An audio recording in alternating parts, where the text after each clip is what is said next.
rompiendo la trampa del orgullo, rompiendo la trampa de la amargura. Y hoy simplemente vamos a profundizar un poco más en este tema y por lo cual invitamos a nuestro hermano Eduardo. Aquí en Ensenada le conocemos como Tito. A los que estuvieron en el último taller, él tiene un negocio que se llama Tito's Burgers. Un día visitan Ensenada, necesitan probar las mejores hamburguesas de todo Baja California. Pero aparte es un muy buen amigo. Recientemente es abuelo por segunda vez, de Sí, segunda vez, ¿verdad, Tito? segunda vez. Entonces anda ahorita, como decimos acá en México, culecos, feliz por ser abuelo otra vez. Y le dejo este lugar a Tito para compartirnos un poco más sobre el orgullo. Buenas noches y buenos días aquí en Ensenada. Buenas noches, España. Es un privilegio para mí compartir en este tiempo este tema que no es más ni menos importante que todo lo que estamos aprendiendo y conociendo de parte de Dios, rompiendo la trampa del orgullo. Y, y el orgullo, pero dice, vamos a aprender primero a reconocer el orgullo y las diferentes maneras que cómo el orgullo aparece en nuestras vidas, pero dice, vamos a romper, vamos a rechazar. Y me llama la atención la palabra trampa. La trampa es una trampa regularmente nunca está visible. Una de las herramientas que el orgullo usa en nuestras vidas a través de cómo atraparnos es algo que no es visible. El orgullo siempre atraviesa en nuestras vidas de una y otra manera, pero disfrazado de una trampa, de algo que no está visiblemente a la vista de nuestros ojos.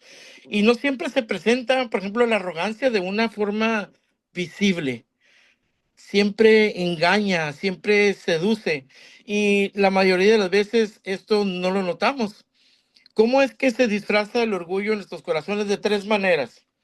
Una de ellas es cuando sentimos o llegamos a creer que somos autosuficientes, o sea, que somos en nuestra propia sabiduría y capacidad nos lleva a exceder, que no ocupamos de nadie, que somos nosotros autosuficientes. Y otra de las cosas que esta raíz de orgullo o este problema del orgullo nos lleva a admitir, a no reconocer nuestros errores. Es una de las evidencias y las maneras cómo se disfraza el orgullo en nuestras vidas. Y eso de no reconocer nuestros errores nos lleva a no admitir y recibir una corrección. Por lo tanto, cuando nosotros caemos en una trampa del orgullo, comúnmente cuando somos corregidos ponemos barreras delante de nosotros y esa es una de las señales de cómo el orgullo nos atrapa. Y eso nos lleva a instalar una mentira en nuestra mente y en nuestro corazón a través del orgullo de decir que aun cuando nosotros no estamos en lo correcto, no recibimos una corrección, un consejo a establecer y decir que lo que es mentira sea verdad para nosotros a causa de lo que el orgullo ha menguado en nuestras vidas. Y se establece una mentira en nuestra mente de decir, no ocupo ayuda, yo estoy bien. Y lo más peligroso es que nos aleja de la gracia de Dios. Y esto es muy comúnmente, por ejemplo, rápidamente es un ejemplo en los matrimonios. Somos seres relacionales y en el matrimonio siempre o son ambas partes que no reconocen o a veces una parte de la mujer, a veces del hombre o como seres relacionales. Cuando hay orgullo, una de las partes rechazamos corrección, no admitimos una dirección porque hemos caído en la autosuficiencia.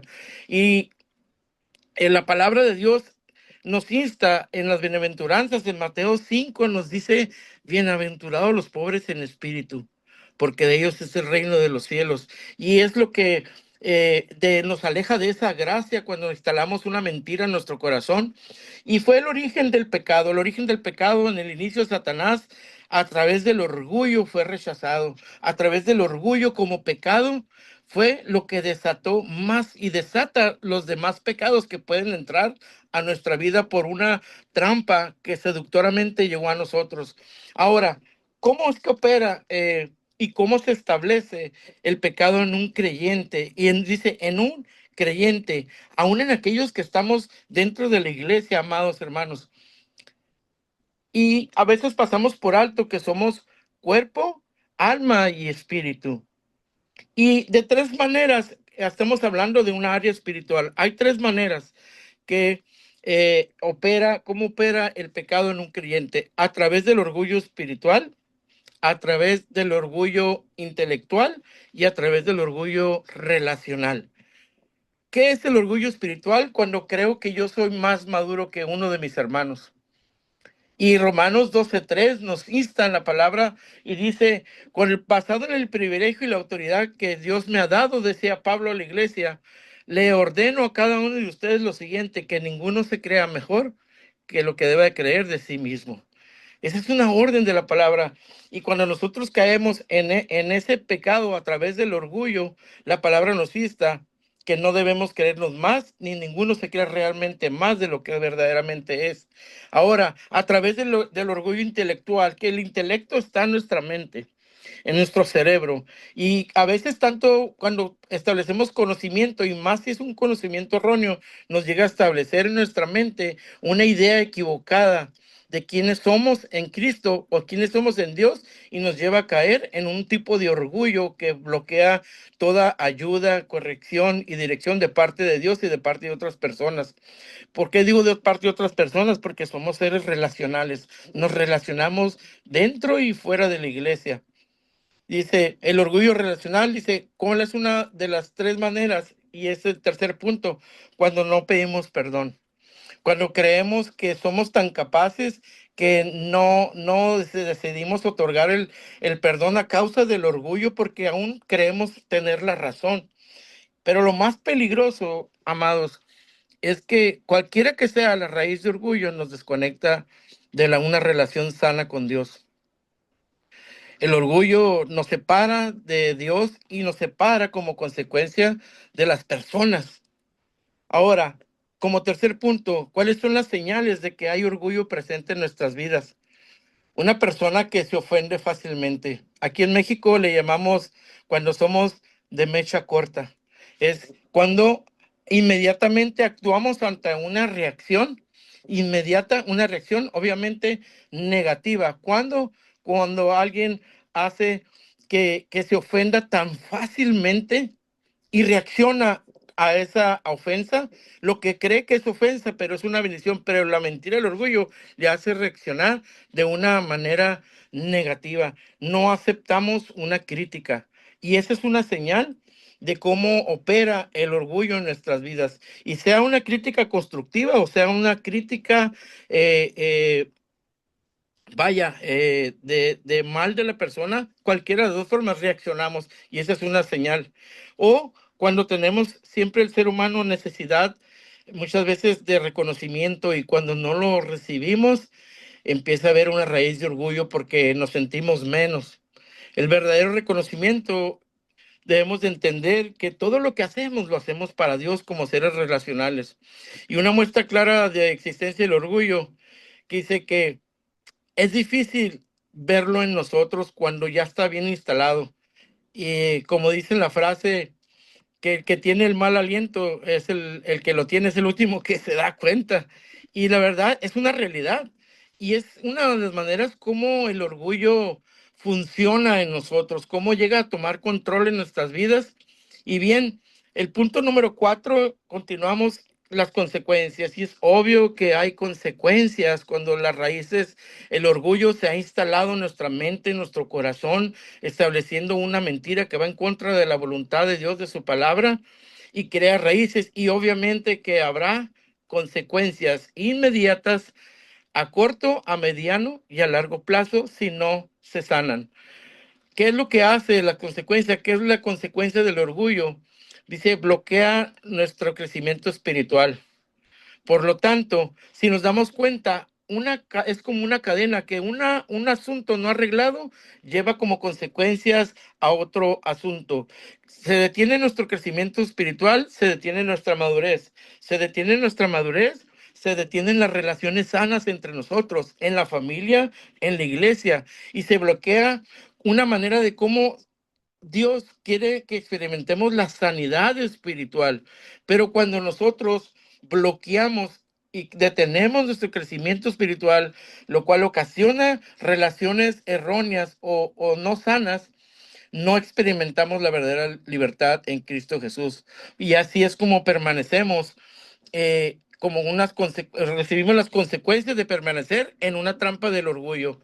Ahora, ¿qué es lo más importante? Y aquí viene la parte interesante. Lo más importante es cómo vencer la trampa del orgullo. El proceso, amados hermanos, amada iglesia, no es superficial, no es como quitar el polvo de una superficie sucia, no es como sacudir una colcha de nuestra cama, pero ¿qué hay debajo de la colcha?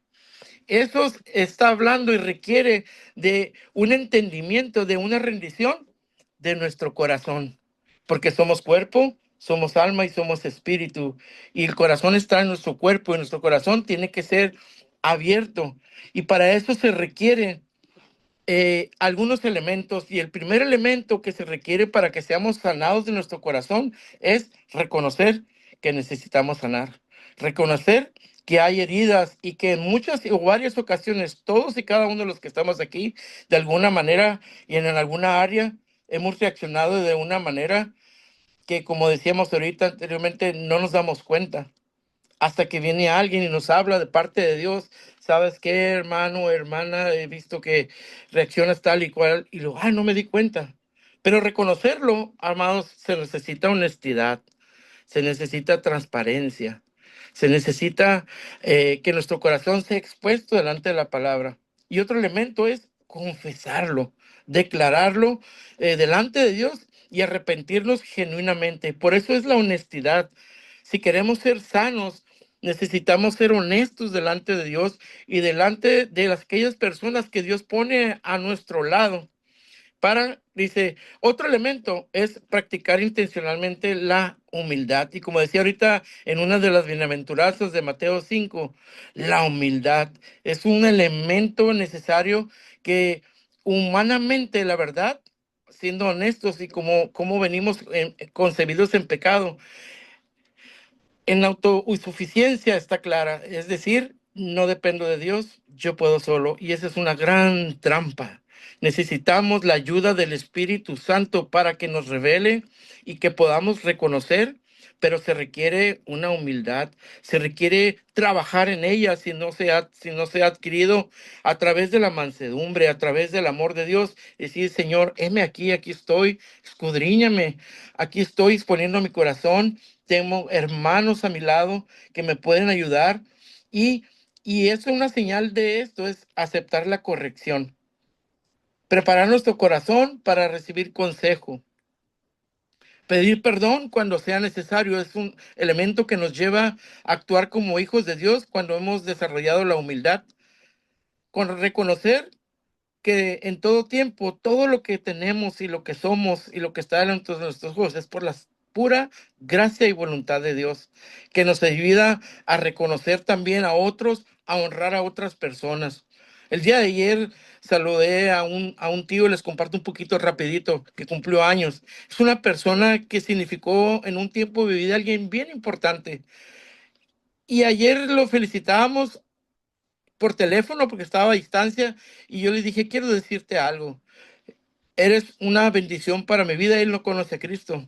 Dije, yo te honro porque en un momento de mi vida tú fuiste alguien importante que sin conocer de Dios redireccionó mi vida, y es una figura especial, y yo bendigo tu vida y celebro tu cumpleaños. Y yo sé que es algo que impactó la vida de esta persona, pero también me ayuda a mí a desarrollar humildad, a reconocer que tengo que aprender a honrar a aquellas personas que son y son parteaguas en nuestra vida.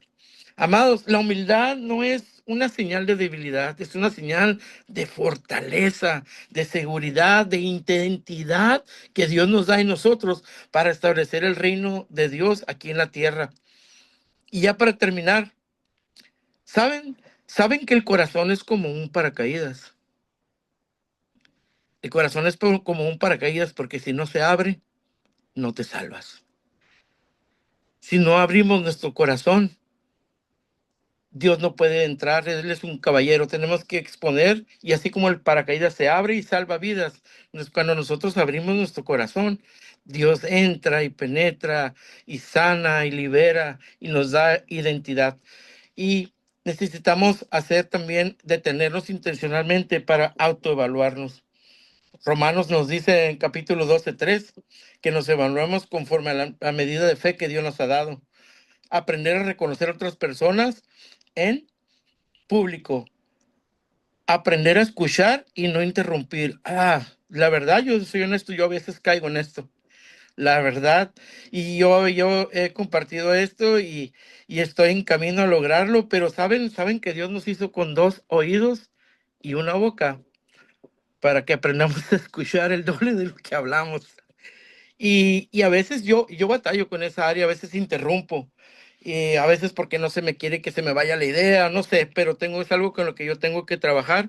Y otra autoevaluación que tenemos que hacer es ponernos a meditar y rodearnos de personas que agreguen a nuestra vida crecimiento, que la palabra de Dios dice: en la multitud de consejos está la sabiduría, que tenemos gente a nuestro lado en las iglesias, en nuestras comunidades, que personas que sean, que aporten, que agreguen, que sumen a nuestro crecimiento espiritual. Yo doy gracias a Dios por sus vidas y gracias por este tiempo. Y les pido que si podemos cerrar nuestros ojos, quisiera hacer una oración y que cerremos en señal de rendición, de reverencia a Dios.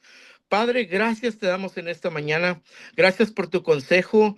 Gracias por este tiempo, Señor. Señor, abrimos nuestros corazones en señal de honra y de humildad, Padre, para que vengas tú a cada una de las familias hoy representadas, a cada uno de los corazones, Señor, que te puedan dar permiso, Señor, para que tú entres y tú escudriñes y tú examines y seamos sanados. Ayúdanos, Espíritu Santo, y darnos revelación. ¿Cuáles son aquellas áreas, Señor, que han sido entronadas por el orgullo?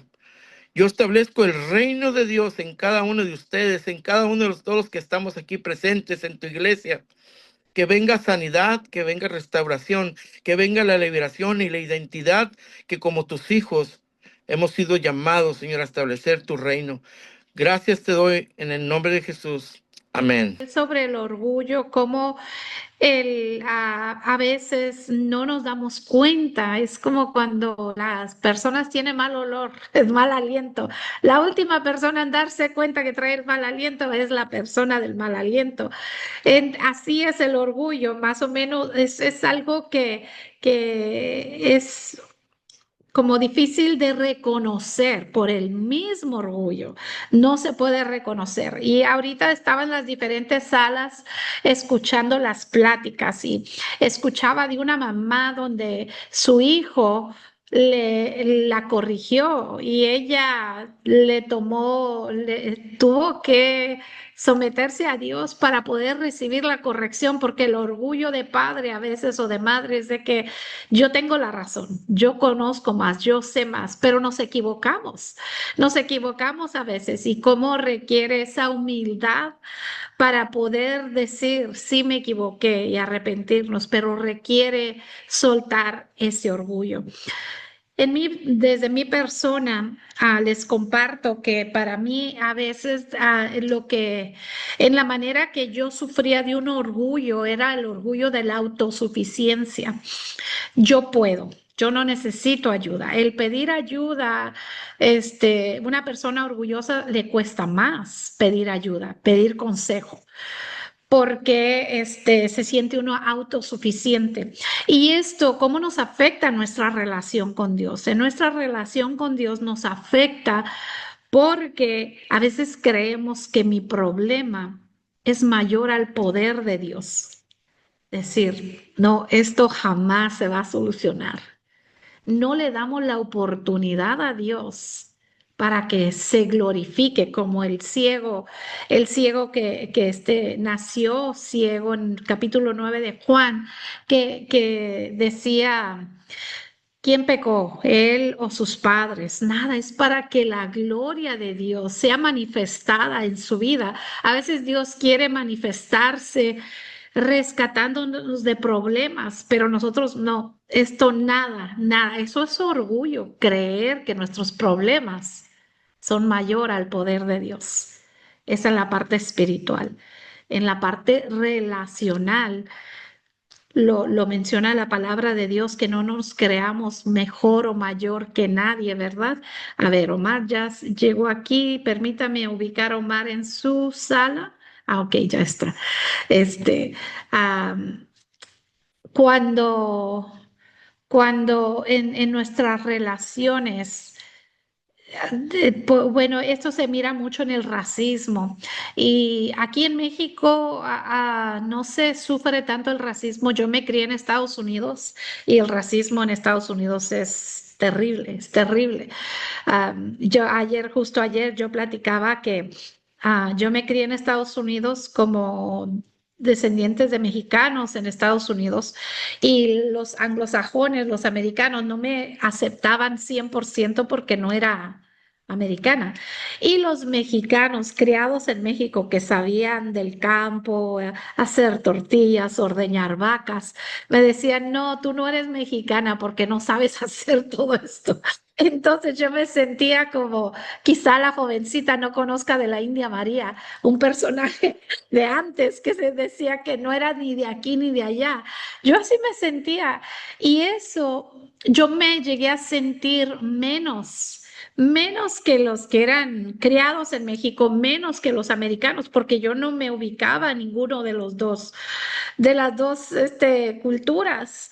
Entonces, pero la contraparte, la gente que se cree mejor o mayor es un orgullo sumamente peligroso, porque Dios no puede obrar, nos perdemos de la gracia de Dios al creernos mejor o superiores que otras personas. Y eso nadie va a venir a confrontarnos. El único que nos va a confrontar si en una área nos sentimos mejor o menos que alguien más, es el Espíritu Santo de Dios.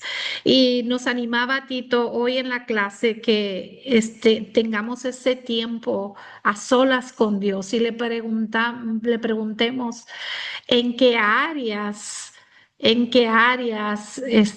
hay orgullo en nuestra vida, porque el orgullo nos aleja de la presencia de Dios.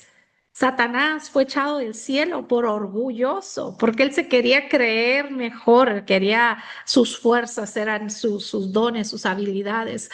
Igual miramos muchos ejemplos en la Biblia, como el rey Usías en Isaías 6, dice, Isaías dice en el capítulo 6 que miró la gloria de Dios y el trono, pero inicia Isaías 6:1 con el año que el rey Usías murió.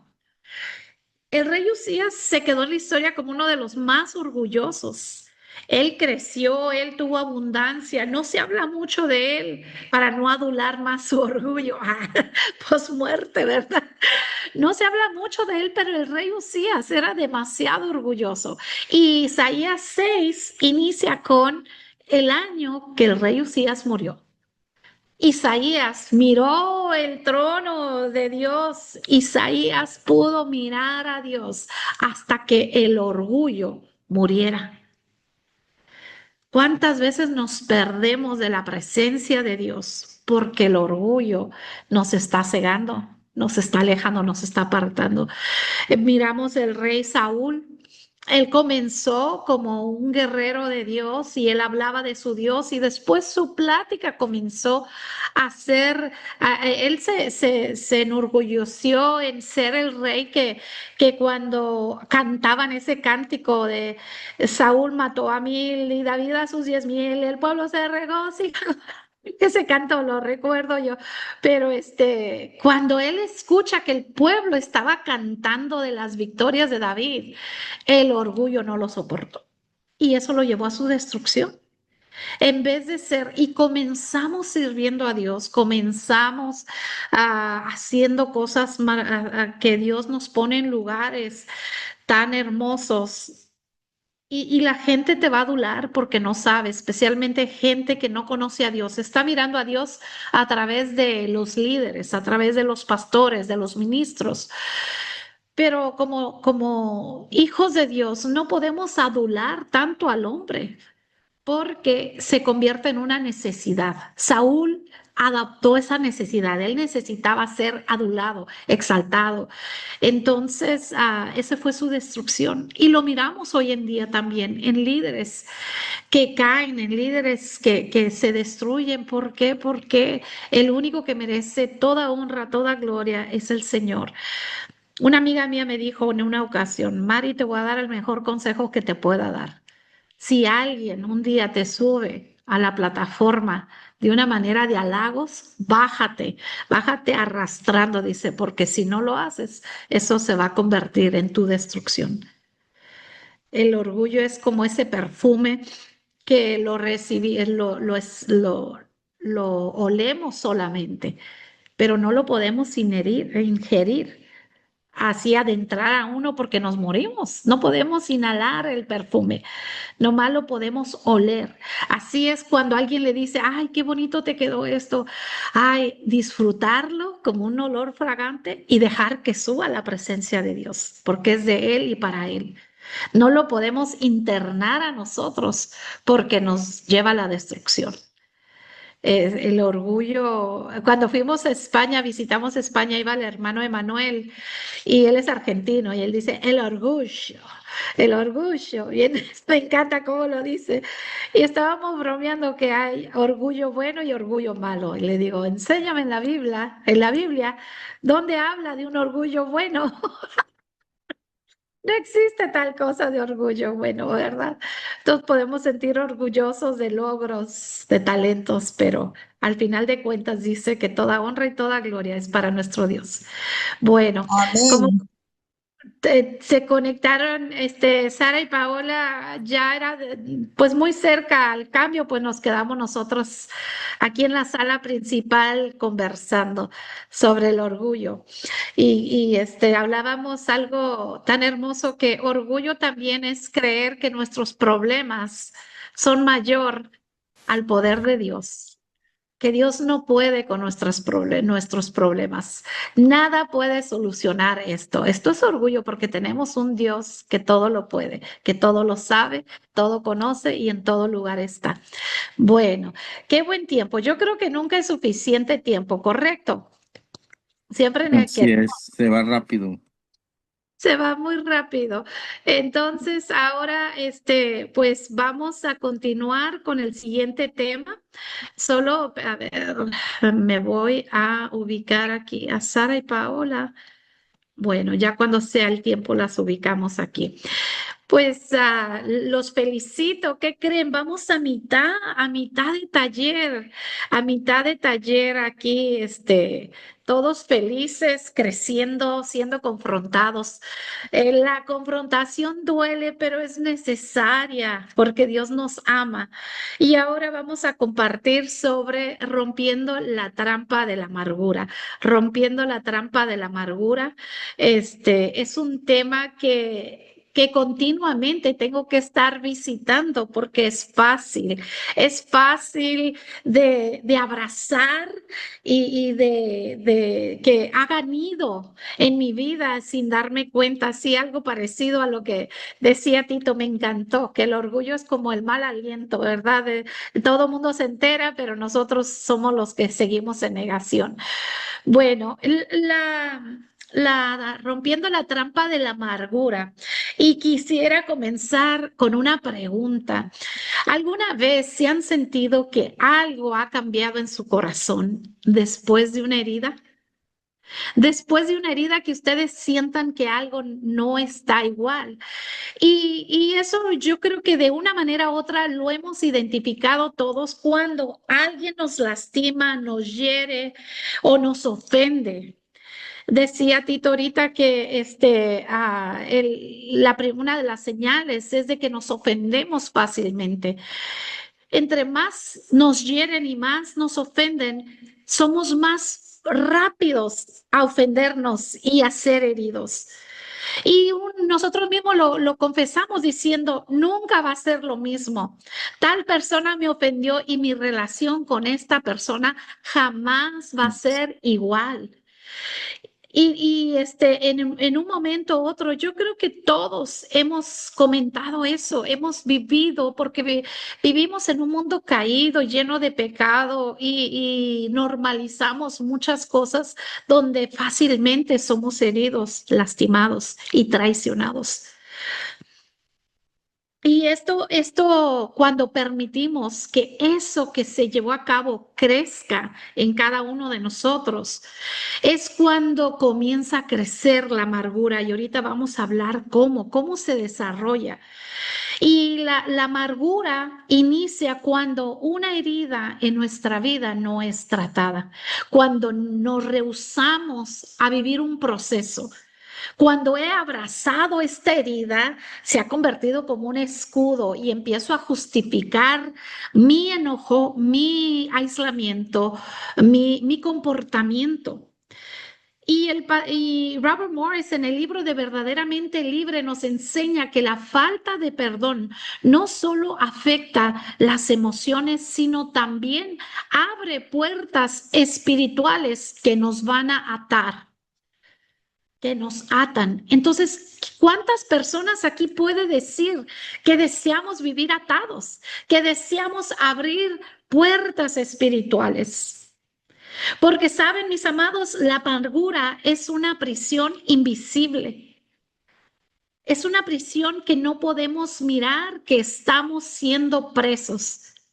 En Hebreos 12:15 dice la escritura, mirad bien, esta palabra, mirad bien, es un mandamiento. Escudriñémonos, analicémonos, estemos atentos. No sea que alguno deje de alcanzar la gracia de Dios, que brotando alguna raíz de amargura os estorbe. Y podemos observar aquí estas tres cosas. Número uno, es una raíz. A veces hablamos de un espíritu, el espíritu del orgullo, el espíritu hablamos de espíritus, pero tenemos que reconocer cuando es una raíz, tanto en el rechazo, hay una raíz de rechazo que vamos a hablar después, vamos a tocar este tema, pero la amargura es una raíz. ¿Y por qué es importante saber que es una raíz? Porque es algo que crece adentro primero. Es algo interno y ahorita estamos queriendo sanar desde adentro hacia afuera. Entonces llegó la herida, llegó la mentira, llegó la ofensa y se hizo nido adentro, internamente, con este fenómeno del bambú. ¿Cuántos conocen la planta del bambú? El bambú crece hacia abajo primero. No sé el tiempo exacto, alguien si lo quiere poner aquí en los comentarios, que sepa si son 6 años donde un bambú echa raíz por 6 años por debajo antes de verse arriba. Y así es la amargura. Primero es una raíz que echa, se cimenta, se fortalece, se hace fuerte. ¿Por qué se hace tan fuerte? Porque no quiere ser cortada y echada afuera. Quiere hacer nido, quiere establecerse y quiere quedar ahí para siempre. Entonces número uno, es una raíz. Número dos, brota. No aparece de la noche a la mañana. Ese brote es algo que sucede a lo largo de un tiempo. Dice la palabra de Dios que la venida de Jesucristo va a ser en un abrir y cerrar de ojos, y solo como un ejercicio rompe hielos allí donde están, abran y cierran sus ojos en un abrir y cerrar. Entonces, así de rápido va a ser la venida de Cristo. Pero ¿qué creen? Esta amargura que brota no es así de rápido, es algo que es prolongado, es algo como la humedad, tarda. Pero saben, punto número 3 es que contamina a muchos. Una vez que brota, no afecta solo a la persona que la tiene. Yo creo que todos conocemos una persona que lucha con una raíz de amargura. Y en la Biblia podemos mirar que la amargura es un resentimiento profundo que se quedó demasiado tiempo. Le permitimos un hogar, lo sentamos en la mesa, se sentó, le abrimos la nevera, se quedó cómodo. Entonces, sabiendo que es algo que va a venir a abrir puertas espirituales. Hoy quisiera animarles que nos podamos decidir y comprometer, que vamos a desarrollar estrategias. ¿Cómo vamos a responder cuando alguien nos ofende, cuando alguien nos hiere? Porque miramos que si no es atendido, esa amargura va a profundizarse, ese resentimiento, y se va a quedar allí por mucho tiempo. Esta herida es humana, es en la carne, puede ser algo que de verdaderamente te dolió, pero la amargura es la decisión de no soltar esa herida, de negarnos a sanar, de negarle al Espíritu Santo, porque dice en la Escritura que la carne es débil, mas el Espíritu siempre está dispuesto. Así que el Espíritu Santo siempre va a estar instándonos, animándonos a soltar esa herida, a soltar esa ofensa, pero va a ser la carne que va a querer darle lugar a que permanezca. Estaba preguntando así, me estaba preguntando a mí misma sobre los personajes en la palabra de Dios que han permitido que la amargura se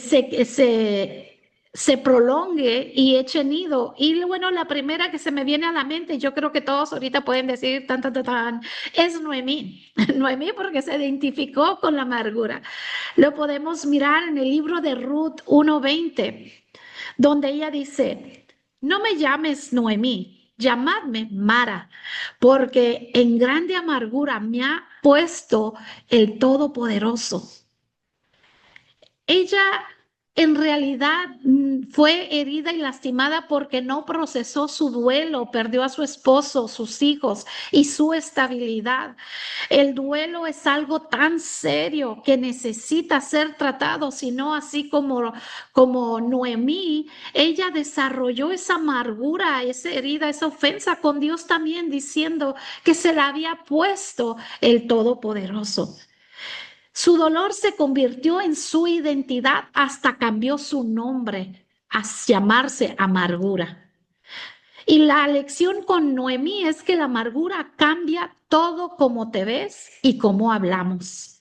Empezamos a mirar todo de diferente manera y empezamos a hablar de diferente manera. Negativo, negativo, negativo, triste, triste, sombra, oscuro.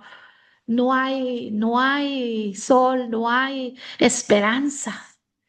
Pero Dios restauró su historia a través de Ruth. La amargura no fue el final y la amargura no es el final para ti, para mí. El otro personaje es Esaú. Esaú sufrió de amargura por causa de la comparación. En Génesis 27 podemos leer la historia que Esaú perdió la bendición, y en Hebreos 12, imagínense que en el Nuevo Testamento es mencionado como ejemplo porque permitió que su dolor se convirtiera en odio en contra de su hermano. Cuando la comparación no se sana, produce resentimiento y se convierte en amargura y convierte a nuestros hermanos en enemigos. Amados, yo miro esto hoy en día en la iglesia. Esta necesidad de estarnos comparando constantemente produce resentimiento en nosotros que se convierte en amargura y convierte a nuestros hermanos en nuestros enemigos. Y esto no debe de ser así. Esto nos va a venir a robar, como nos dice la Escritura. El otro personaje es Absalón. La historia de Absalón me mueve mucho por cómo la amargura produjo en él una rebelión. En 2 de Samuel 13:15 Absalón miramos que fue herido por la injusticia hacia su hermana Tamar. Él tomó la ofensa de alguien más, la herida de alguien más, y a veces hacemos esto. Nos ofendemos por causa de otras personas, y esto se puede hacer desde la política. Estamos tan ofendidos y amargados por situaciones de la política, y la verdad que Dios viene a darnos un nuevo gobierno, a darnos una esperanza para ser libres de todo esto. Podemos mirar que esa injusticia hacia su hermana, él guardó silencio. Fue donde él empezó a maquinar venganza y al último dividió el reino. Lo que pude aprender de la vida de Absalón es de que la amargura no tratada terminó destruyendo relaciones y propósitos. La amargura nos va a llevar a destruir relaciones y propósitos. A veces hay puertas que se nos abren, hay relaciones que podemos iniciar que son de Dios, esas relaciones divinas que Dios trae a nuestras vidas, pero es la amargura que nos permite permanecer en silencio y de allí, ¿sabe qué? Cuando esto sucede, yo lo miro hoy en día en la iglesia, empiezan las divisiones en relaciones. Aquí nosotros en este contexto de esta ciudad empezamos a mirar cómo las iglesias se dividen. Ya hay esa amargura y empiezan a tramar y yo voy a comenzar mi propia iglesia y empiezan a destruir relaciones que eran divinas y propósitos divinos. El hermano mayor del hijo pródigo en Lucas 15, él se comenzó a amargar y empezó a justificarse porque él nunca se fue de su casa, pero su corazón estaba lejos. Le dijo a su papá, hace años que te sirvo, nuevamente comparándose. Su servicio escondía resentimiento. Amados, podemos estar en la iglesia y estar llenos de amargura por algo que hemos abrazado, por algo que hemos permitido que haga nido en nuestro corazón. Y ¿saben cómo nos damos cuenta? Porque es algo que lo hablamos todos los días. Llega alguien a tu casa y lo que vuelves a hablar es de esa ofensa. Te encuentras con alguien en la calle y lo primero que comienzas a sacar ese tema. Pon atención a lo que estás hablando y te vas a dar cuenta de esa raíz y qué es lo que te está amargando. Porque dice la palabra de Dios que la boca habla de la abundancia del corazón. Y sí, ¿cómo vamos a romper esta trampa? Número uno, reconocer la raíz. ¿Cuál es esta ofensa? ¿Cuál fue esta herida? ¿A qué persona es a la que yo necesito perdonar? Porque saben que la amargura se va a disfrazar de justicia. Yo tengo toda la razón de seguir enojado, de estar alejado, de estar distanciado, porque lo que me hizo, y luego lo decimos de esta manera, tú no sabes lo que me hizo, ¿verdad? Tú no sabes, no tienes idea lo que me hizo. Estoy mirando aquí alguien, aunque está, bueno, y bueno, empezamos a catalogar el dolor como un dolor legítimo. Ahorita vamos a dejar entrar a todos. Miré que aquí parece que no estaban entrando, pero los vamos a dejar entrar a todos de una sola vez. Y luego decimos, yo tengo la razón. Señores, que yo tengo la razón. Eso es orgullo del que hablaba mi hermano, ¿verdad? Entonces todo se entrelaza aquí. Pero Hebreos dice, mirad bien, hermanos, examínate, sé diligente. ¿Sabes? ¿Cómo estamos respondiendo? ¿Estamos respondiendo o estamos reaccionando?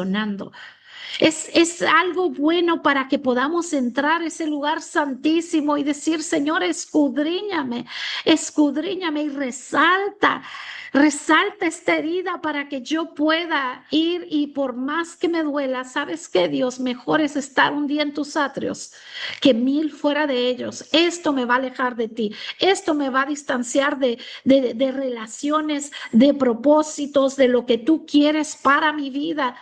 Entonces, aunque duela, yo necesito procesar este duelo, yo necesito perdonar a mi hermano, yo necesito llegar a la raíz de lo que me está amargando y cortar esa raíz de una vez y para siempre. Lo que podemos hacer también es perdonar. Y perdonar es una decisión sumamente madura, sumamente espiritual.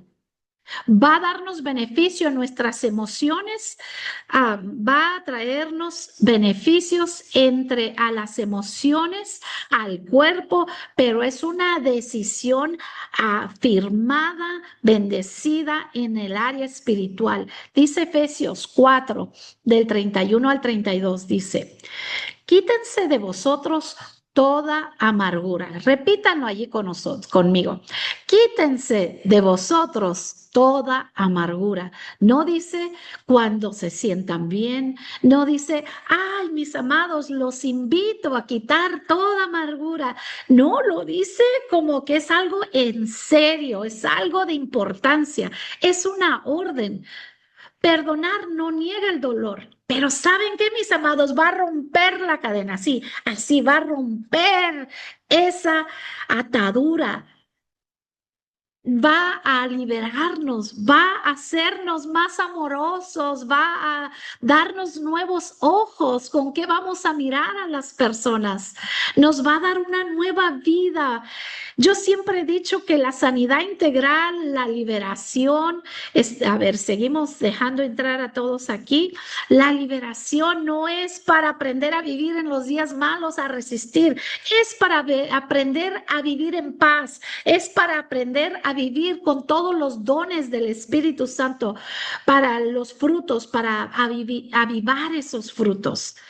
Y saben que volvemos a la gracia cuando rompemos esa trampa. Hebreos 12:15 dice que la amargura aparece cuando alguien deja de alcanzar la gracia, igual como hablaba mi hermano Tito. La gracia suaviza el corazón, nos da un corazón de carne, y la amargura lo endurece. La gracia suaviza el corazón mientras que la amargura lo endurece. La amargura afecta el espíritu porque bloquea nuestro crecimiento, nos estanca, nos desenfoca, nos aísla del cuerpo de Cristo y de la iglesia. Podemos estar en una iglesia llena de personas, pero completamente aislados por causa de la amargura. Nos afecta en el alma. ¿Por qué? Porque nos produce ansiedad, nos produce tristeza, nos produce ira. Nos afecta el cuerpo porque ese estrés y esa ansiedad es prolongada. ¿Saben qué? Estando en el camino de Dios vamos a estar expuestos a estrés, especialmente si eres un siervo, un ministro, un pastor. Pero tú y yo vamos a decidir cuánto tiempo le permitimos que permanezca. La amargura afecta nuestras relaciones porque contamina ambientes. Una palabra hablada desde esa raíz va a venir a lastimar a muchas personas. Estamos en la iglesia de Cristo y estamos en lugares de ser de grande bendición, poniendo en acción nuestra humildad, en reconocer, en dar merecidos a las personas que nos rodean. Pero si hay una raíz de amargura, esa raíz va a contaminar ambientes y va a lastimar a muchas personas. Sanar la amargura es sanar integralmente de adentro hacia afuera, porque recordemos, es una raíz que se profundizó dentro de nosotros. Y bueno, jóvenes, aquí hay muchos jóvenes, levanten la mano todos los jóvenes, yo levanto mi mano, todos los jóvenes, miren, todos levantando su mano.